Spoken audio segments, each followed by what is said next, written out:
Assalamualaikum guys. Today we are going to discuss old English literature for the beginners of English, BS English. Old English literature, also known as Anglo-Saxon literature. इसको literature कहना है. Include literature written in Old English in Anglo-Saxon England from 7th century to the decades after the Norman conquest. तो guys जो old English literature है ये तकरीबन after death के बाद ये 7th सेंचुरी में स्टार्ट हुआ था और to the decades after the Norman conquest. तो जेसस क्राइस्ट की जो उसके बाद ये 1066 तक ये इसकी हिस्ट्री बनती है. ठीक है, आपने इसको जहन में रखना है कि जो आफ्टर डेथ है ये हज़रत ईसा अलैहिस्सलाम की डेथ के बाद जेसस बाइबल जो उन्होंने जिनके ऊपर नाज़िल हुई थी उनके बाद ये स्टार्ट हुआ. आफ्टर डेथ 7th सेंचुरी से लेकर 1066 तक इसको पुराना जो इंग्लिश लिटरेचर था इसमें बेओवुल्फ की कहानियाँ मिलेंगी आपको, क्रॉनिकल्स मिलते हैं, पाकर के, द ग्रेव, द केमन के, हाम के. जैसे कि मैं नीचे पढ़ता हूँ दूसरी वाली लाइन में, सर्वाइविंग वर्क्स इंक्लूड हायमन, ये हो गया. Most literature from this period as sermons, biblical translations हैं. इसमें वही बात आ गई बाइबल की जो मैंने कही, translation, Latin works, Anglo Saxon history books, legal documents वगैरह. ठीक है, तो इसके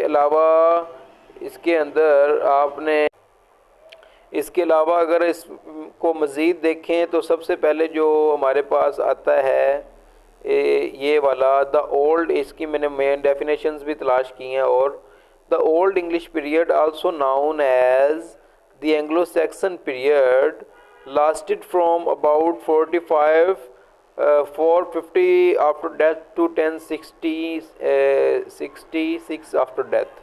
it was the time when old English was spoken and written in English. ये वो वक़्त था जब ये ना गाइस के उस वक्त जो इंग्लिश थी वो बोली भी जाती और लिखी जाती थी इंग्लिश में, लेकिन वो तीन जो आयरलैंड, डचलैंड और एक और था नेदरलैंड, ये तीन इलाकों का मिलके इंग्लिश का लिटरेचर वजूद में आया था. तो फिर इंग्लैंड बन गया था. ये एक ट्रायंगल थी बेसिकली, अगर आप इसको डीप स्टडी करके पढ़ना चाहें तो. बाकी इसमें जो भी उस दौर में स्टार्ट हुआ था, प्रोज पोइट्री तो होती नहीं थी, हल्का फुल्का जो भी वो लिखते थे बोलते थे. स्टार्ट में उन्होंने जैसा भी किया, उनकी स्टोरीज ही आती हैं स्टार्ट में, क्रॉनिकल्स आते हैं. तो वो लिटरेचर है जो डिफरेंट काइंड का था. ये ओल्ड इंग्लिश लिटरेचर है. उन्हें नहीं पता था कि जो वो बीज बो रहे हैं उसकी आगे कितनी बड़ी शाखें निकलेंगी. तो इसी तरह से old English was spoken by Germanic people who settled in Britain.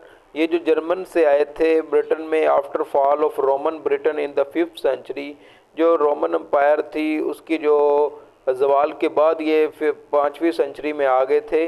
तो मोस्ट फेमस वर्क जो था उस दौर में वो एपिक कहते हैं लॉन्ग बम्बास्टिक वर्ड्स की पोएम को, जिसमें कोई माइथ हो, जिसमें कोई मिथोलॉजिकल वर्क हो, जैसे कि कोई बहुत बड़ा ना मतलब हीरो हो, उसकी बड़ी लंबी सारी पोएम उसके बारे में लिखी हो, एपिक बोलते हैं उसको बम्बास्टिक वर्ड्स में.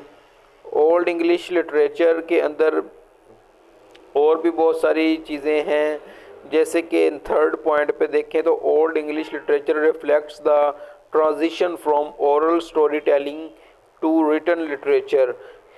कि ये हमें झलक देता है, रिफ्लेक्ट, अक्कासी करता है, डिपिक्ट्स करता है transition from oral story telling से, कि लोग उस दौर में जो ओरल ज़बानी कैसे बोलते थे, टू रिटन लिटरेचर, और उनका रिटन लिटरेचर कैसा था.